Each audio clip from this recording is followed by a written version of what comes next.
Good morning, students.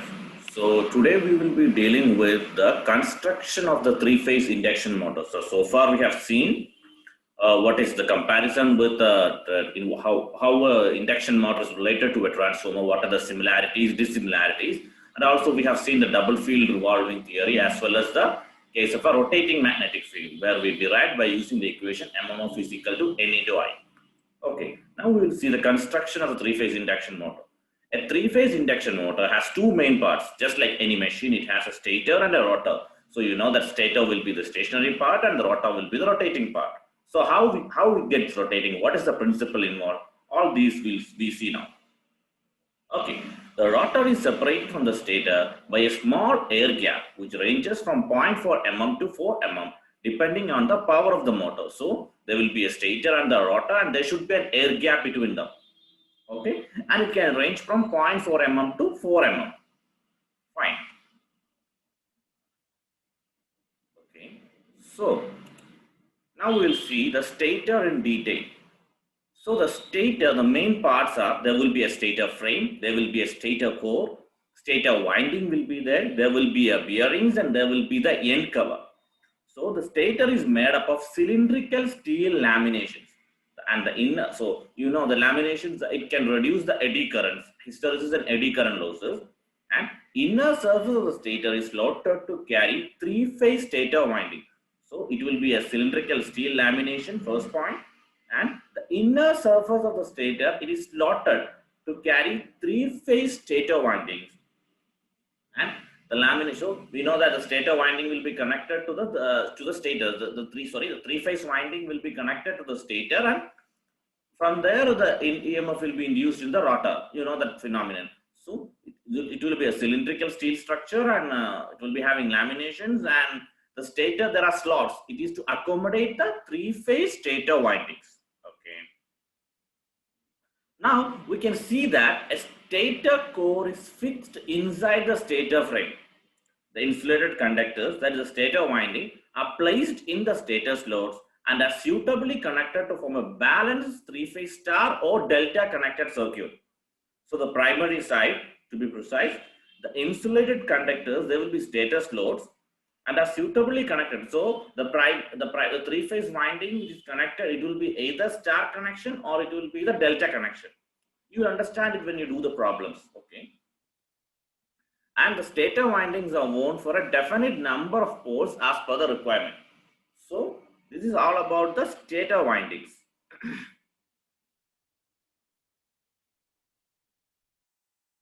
Now we will see how the rotor works. So rotor is actually, it is a hollow laminated core having slots on its outer periphery. So rotor will be also, it's a hollow laminated core and it will be having slots on its outer periphery.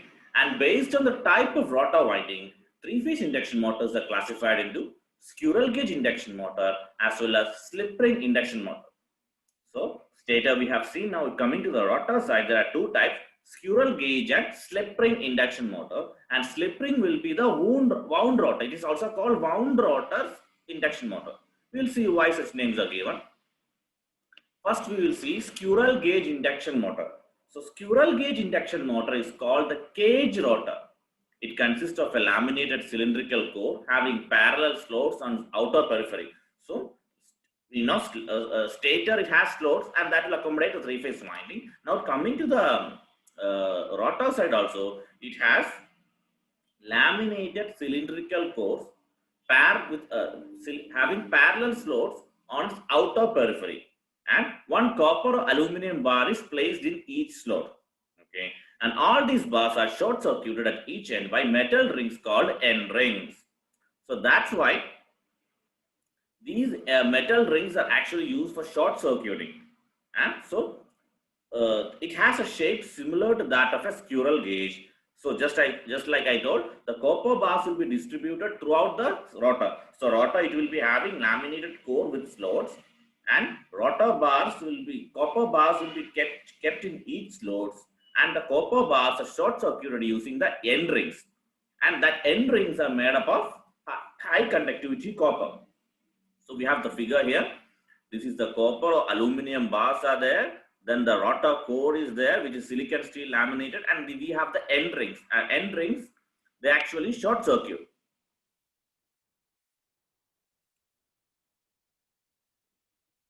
Okay, and end rings are called, so these end rings are called as the short circuiting rings. Okay, so that's all about the squirrel cage induction motor. So there will be a rotor will be there, it will be having rotor core will be there, it will be having slots, and each slot will be given with copper bars, and the copper bars, they will be short circuited using the end rings. So that's why we say that for an induction motor, the rotor side is short circuited, and we see why. And this is a rough figure. Okay. Now we will see.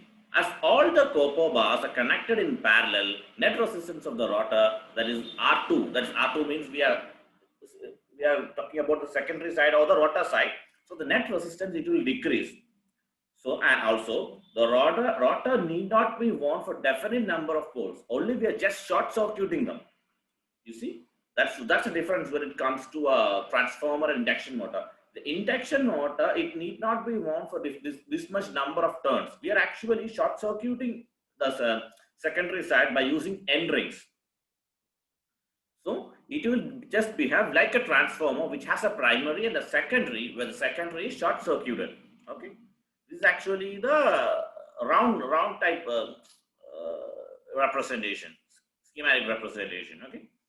Here the rotor is not connected electrically to the supply, but has current induced in it by transformer action from the stator. That is not conductively. What happens is mutual induction only. We have the same Faraday's law of electromagnetic induction here. Okay. The principle is same, but only difference is the stator will be short circuited by using end rings. So all the story you have seen. Stator you have seen what it has, why it has loads and why it has loads. Everything you have seen. And now we have the rotor, and this is the squirrel cage induction motor rotor type. So it will present a squirrel shape. So everything you have seen. Now we will see the slippering induction motor. It consists of a laminated cylindrical core and carries a three-phase winding similar to one on the stator.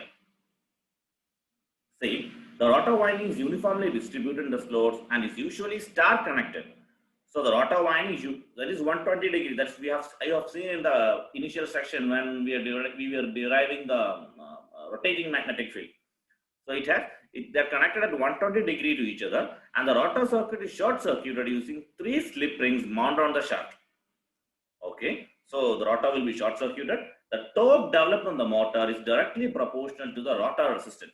So external resistances are induced in the rotor circuit at starting to give a large starting torque. So we need a large starting torque in the that, then only the rotor will rotate. So for that we give the external resistance, because the torque developed by the motor is directly proportional to the rotor resistance. So all these you will see as a derivation in the coming sessions. Okay, and the resistances are gradually reduced to zero as the motor runs up to the speed. So this is actually the rotor side. So stator side, it will be either star or delta connected. So we are not drawing that.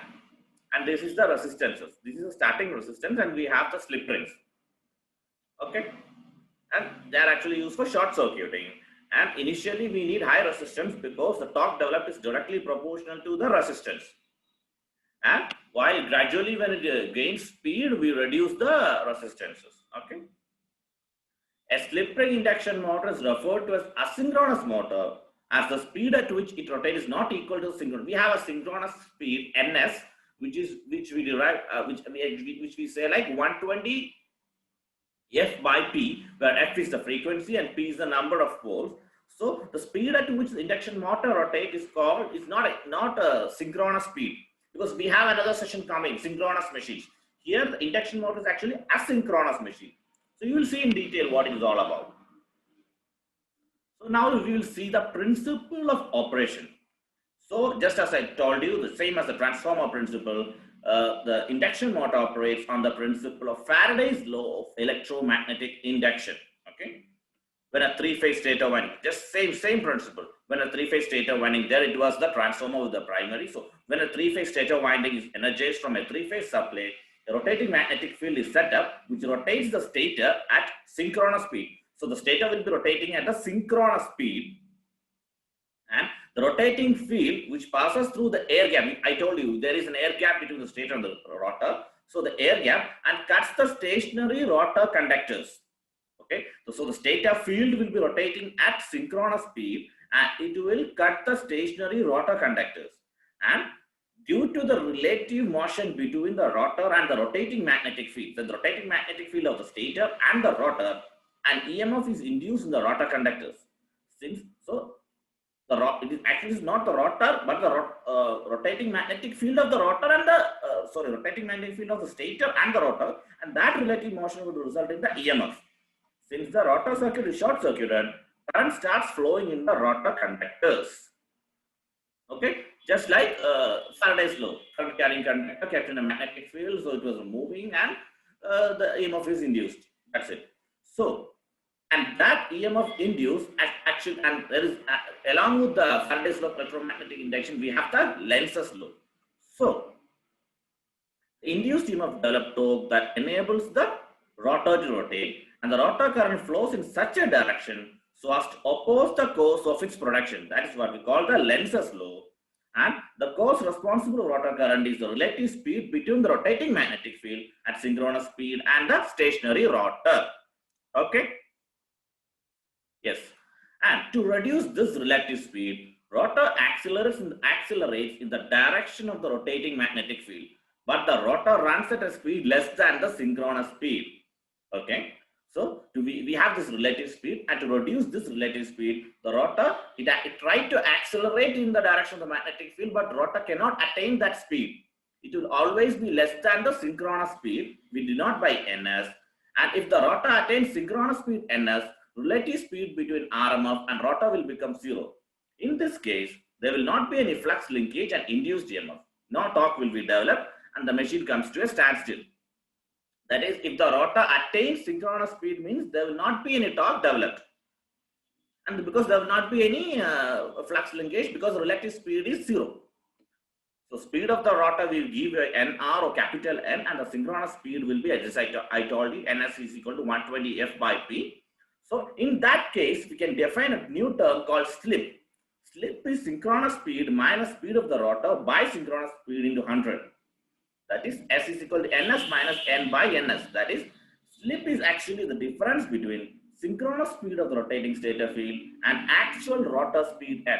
When the rotor is stationary, N is equal to 0 because rotor is not moving. In that case, slip is equal to 1. Okay. So far we have seen what is the construction, stator, rotor, squirrel gauge and mount rotor, both we have seen, and we have also seen the principle of operation. Okay. And the concept of slip. Okay. Thank you.